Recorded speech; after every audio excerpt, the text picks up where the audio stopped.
Praise the Lord. আজকে আমি একটা বাক্য শোনাচ্ছি, ঈশ্বর কে ও ঈশ্বর কেমন।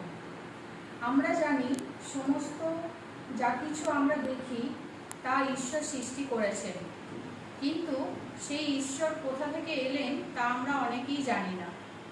যেমন একটা উদাহরণ দিই, আমরা যেমন বাল্ব জ্বালি, কিন্তু সেই বাল্ব থেকে আলো নির্গত হয়, কিন্তু আমরা এটা জানি না যে এই বাল্ব আগে থেকেই তৈরি ছিল।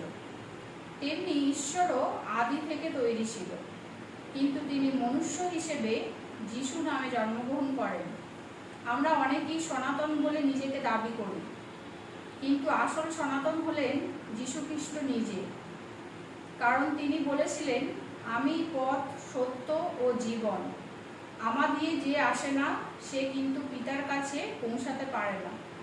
তাই যিশু খ্রিস্ট প্রথমেই সূর্য, চন্দ্র, আকাশ, মাটি, বায়ু, প্রাণী সৃষ্টি করলেন। পরে তিনি নির্মাণ করেন মানুষ, যে বা যাদের নাম ছিল আদম ও হবা। মনুষ্যই পৃথিবীর সৃষ্টির সেরা প্রাণী।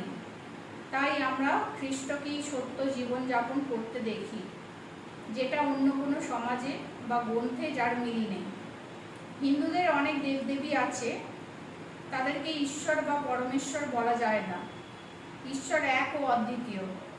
যোহন লিখিত 14 অধ্যায়ের প্রেক্ষাপটটি খুবই আবেগঘন। যিশু তখন তার ক্রুশ রোপণের আগের রাতে শিষ্যদের সাথে শেষ নৈশভোজ সারছেন। তিনি তাদের ছেড়ে চলে যাচ্ছেন এবং যেখানে যাচ্ছেন সেখানে শিষ্যরা এখন আসতে পারবে না। এই কথা শুনে শিষ্যরা ভয় পেয়ে গেলেন এবং বিভ্রান্ত হলেন। তখন থোমা নামে এক শিষ্য যিশুকে প্রশ্ন করলেন, প্রভু, আপনি কোথায় যাচ্ছেন? আমরা তো তা জানি না, তবে পথ কিভাবে জানব?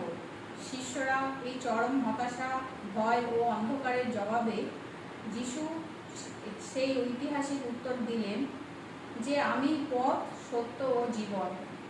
আমরা জাতিতে জাতিতে ভেদাভেদ, বিদ্বেষ ছড়াই, কিন্তু ঈশ্বর মনুষ্য সৃষ্টি করেছেন।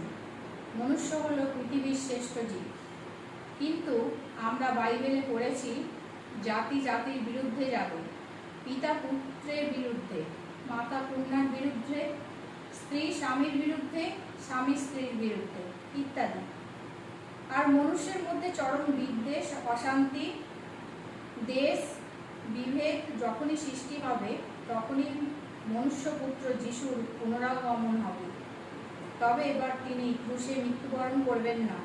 তিনি আসবেন রাজার মতো ঘোড়ায় চড়ে স্বর্গ হতে, এবং ঈশ্বরের রাজ্যের জন্য তিনি যাদের মনোনয়ন করেছেন, অর্থাৎ ঈশ্বরের যারা মনোনীত ব্যক্তি, তাদেরকে তিনি তুলে ধরবেন এবং তুলে নেবেন। আর আমাদের 10 কুমারীর মতো প্রদীপ নিয়ে জেগে থাকতে হবে। ঘুমিয়ে পড়লে হবে না, তাহলেই স্বর্গের দ্বার বন্ধ হয়ে যাবে। অর্থাৎ ঈশ্বরের মনোনীত ব্যক্তিরা, তোমরা জেগে থাকো প্রদীপ নিয়ে ঈশ্বরকে বরণ করে নেওয়ার জন্য। জয় যিশু, আমেন।